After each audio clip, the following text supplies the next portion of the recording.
What's up, Line Gang? Get your boy Jamario, and we on our grind. So one day, we gonna shine. Alright, y'all. That boy CJ So Cool been all over the internet lately. First, y'all see all type of drama alerts with him and his baby mama slash ex-girlfriend about how they broke up and stuff. And now it look like he doing interviews. It say that he did this Say Cheese interview. It say CJ So Cool on growing up in the worst city in America. I don't know. I don't think he from the same city I'm from. I feel like that might be the worst. Oh no, I don't know what city he come from. My city, whatever city he come from though, I know my city gotta give him some competition. And then it say foster home, mom addicted to crack. Part 1. That's crazy.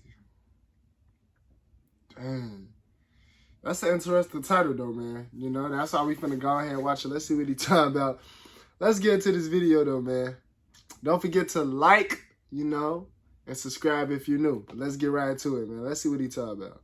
Because that's a very interesting title. And he already got a lot going on right now.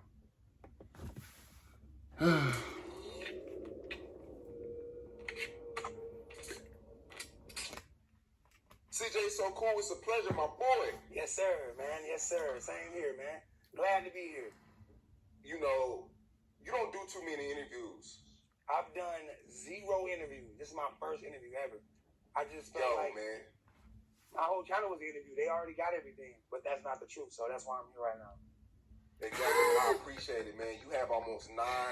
How you gonna say your whole number, bro? Then he gonna say, but he finna give us the truth right now. All right, come on. We here for it. 9 million. I will gladly accept that. Yes, sir. Yes, 9 million. And how long have you been doing this for? Like, what, 4 years? I've been on YouTube since 2015. Okay, so about 6 years. 6 years, yes, sir. Okay, cool. Now, let's take it all the way back to the beginning. You grew up in Indiana. Gary, Indiana, to be specific. The most worst, notorious place you can be born in. Michael Jackson from there, but that's all people know. You from where Michael Jackson from? But it's a lot deeper than Michael Jackson. Obviously, Michael Jackson is a super megastar, so you don't want to be telling people that because then they think, oh, you from a good area. It's not like that. I'm from the slums where you don't even make it past 13.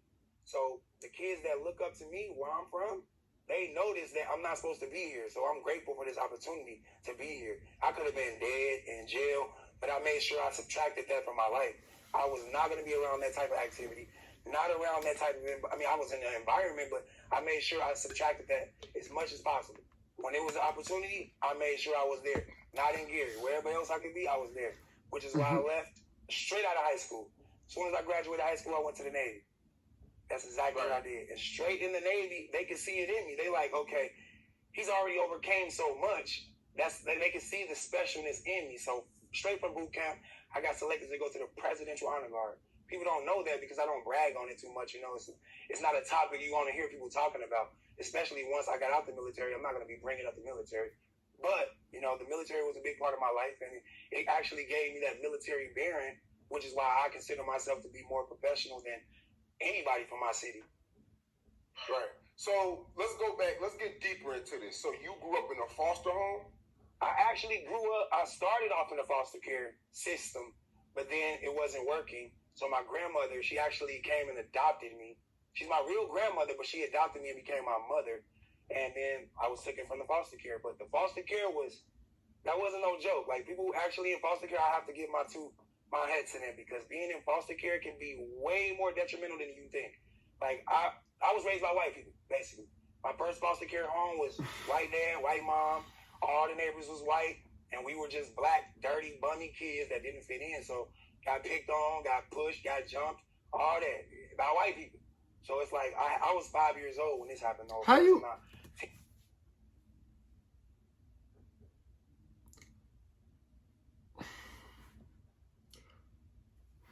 And 12 getting jumped by little kids, but growing up in that situation and then going into my grandmother's house and now being around all these black ghetto people, I was already in the white ghetto neighborhood, And now I went to the black ghetto neighborhood, and it's like, okay, I already overcame this. He said I was in a white ghetto neighborhood. I seen 10-year-olds commit murder. Ah, that's the first time I ever heard that. He said I was in a white ghetto neighborhood. I'm trying to picture a white ghetto neighborhood. That's the first time I heard that, honestly, y'all.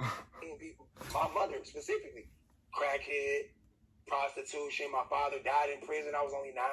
So I have like this real hardcore background, but I try to present myself as a Will Smith because who really wants to linger that around? You don't want to be that. So that's why I changed my image, and that's why so many people look at me as this kid influencer because I made it that way. I promoted and branded myself that way because I wanted to be able to walk through any door without people saying, oh, this thug, you know. Even though I got the braids, I got the jewelry, I got the tattoos, but at heart, I'm corporate. That's me. I'm CJ So Cool, a corporate business, an entity that can walk into any business meeting. I can turn it up, but I can also talk the lingo that they want me to talk. All right, man. Let me know what y'all think about that. That's crazy. I found it interesting. Very interesting what he said. He went from a white ghetto neighborhood to a black ghetto neighborhood. And he was getting jumped by white kids. That's crazy. But let's go ahead and check out part 2, too. Can we? Yeah, we might as well do this all in one video. Let's go ahead and check out part 2. Because we had yeah, we only had, okay. Part 2, let's go. Or should I make this 2 separate videos?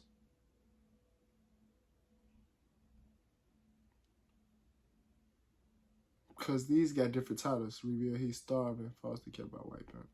Oh no, let's check this out right away. It says CJ So Cool reveal he was starved and foster care by white parents. Part 2. They put you through a lot, huh? That the foster home didn't work. Explain how it didn't work. Well, it was a lot to do with what I would like to call racism. The people that were raising us in the foster care, it was more so a check. So it was me and my little brother. They were more concerned with getting paid versus taking care of us. And then when the social worker would come, I couldn't hold back. I've always been the same person. I'll just tell the truth. When they would ask me, I would already be coached by the foster parent. Say this, say this, say this. Don't say the truth. And then when they would come, the social workers, I just let it all out. We're getting treated so wrong. I haven't ate today, whatever it was. I would just let them know. The roof is raining in my food. Like, I remember everything in detail. It was so horrible that the social workers took us out of the situation. They contacted my real family, and that's how my grandmother adopted us. Okay, so there were days they would starve you. Starve ain't the word. I remember the only entree we had.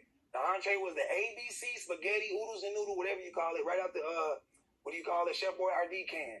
We ate that so much, I was literally eating metal out the cans because we were just eating it out the can. So that was so horrible.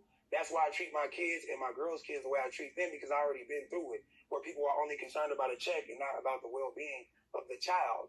So seeing all that, it was like, okay, not only am I going to make myself professional, but I'm going to be the best dad, best stepdad I could possibly be.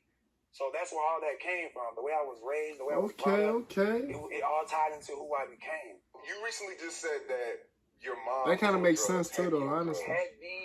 Because that shows why he got so much love for kids. Because, you know, as a kid, he was in a bad predicament. Obviously, if you grew up like that, then you definitely put kids first, knowing how you was as a child. So I understand. Okay, that makes sense. I'm not making this up. My mom, okay, let me say, my mom, she was in Las Vegas when we were in Gary, getting taken care of by my grandmother, which is her mother, and she was doing her thing, scamming, whatever she could do, counterfeit money, stealing from the store. She was lit, and she got caught, and she went to prison. We never seen her before the prison, but we definitely didn't see her after. So now that I became this person, my mom came back into my life. I'm seeing these so-called leeches. You know, I don't want to talk bad on my mom. She still was my biological mother. I will tell it to her face. I feel some type of way now. You weren't there. I had to grow up this way because you weren't there. True. Imagine being raised by your grandmother and your great-grandmother, and you're living in the 90s, and they're from the 40s, the 20s. My great-grandmother was born in 1929. So I was being raised under a whole other genre. I would go to school in elementary. I'm singing The Temptations. Everybody's singing Biggie and Tupac. I didn't even know who the freak Tupac was. Tupac, Biggie. I got sunshine on a cloudy day. I was at school on my knees singing to every girl. So I was raised this way, and it's like I was the kid with the tight. Hey, CJ funny as hell. I didn't have a drip because what was drip? I didn't really care about. I got sunshine on a rainy day. Rockaware, all those things that everybody else, Jordans. What? I had my LA gears on or whatever Payless was selling. So I literally went through it. I mean, but I'm not ashamed to talk about it. Obviously, I'm going to be open with you guys because a lot of people that see me now, they don't see any of my past. So they call me a flexer and I do too much and I stunt too much and I'm flexing on my fans, but they don't understand the upcoming. When someone comes from absolutely nothing, the bottom, and they get anything, they're going to be ecstatic about that. And that's me. I'm excited about my fame, my success. I made over $10 million just making myself a YouTuber. No one came up to me and said, you should be a YouTuber. Here's a check. I just started making videos, posting videos, and then went up from there. Actually, my little brother Jinx, he put me onto that. I don't mean to jump too far ahead in my life because obviously there's a lot of steps. But before I became a YouTuber, my little brother, his name is Jinx, he already had a YouTube. He moved in my house, and I would hear him in the room. He would be so excited, screaming, yelling, laughing, but I didn't care because I was a dealer. I dealt craps and blackjack. So when I came from Gary, well, while in Gary as an adult, after the military was over, I got the trade of card dealing. So I dealt blackjack, excellent dealer, and then I learned craps, excellent dealer. And then all of the employees was telling me, you and your energy, you belong in Las Vegas. You belong in the mecca of gambling because you are not regular. So my whole life, everyone told me you're not regular. And the only reason why I wasn't regular is because of the way I was brought up. I didn't want to go back to that. So I you never want to go back. When you make it, you never want to go back, baby. You just got to keep going forward. That's how I am. I'm still like that today. So I moved from Gary with that experience of being a dealer, went to Las Vegas, landed a job at Caesars Flamingo so fast that my family couldn't believe it. Now I went from making $12 an hour to $40 an hour. Now I'm really feeling myself.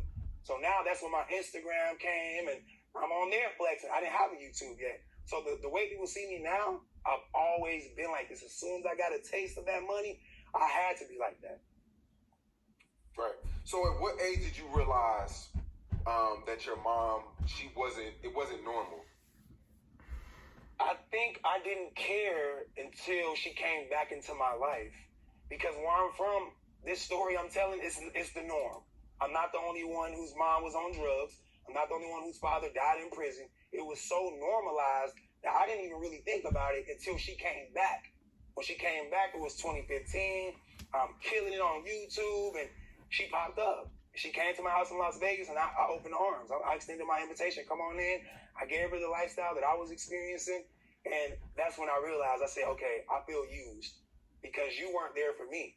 And her excuse was, I had a problem. I had an issue. She was honest, but that's not a good enough excuse because I'm not going to be there telling my kids 20 years later, oh, I had an issue. I had a problem. I'm going to be telling them why I'm so successful because it was them. I look at my kids and say, I have to do better because I'm not going to be like my mom. So really, I owe everything to my mom. I would say my dad, but he's already freaking dead.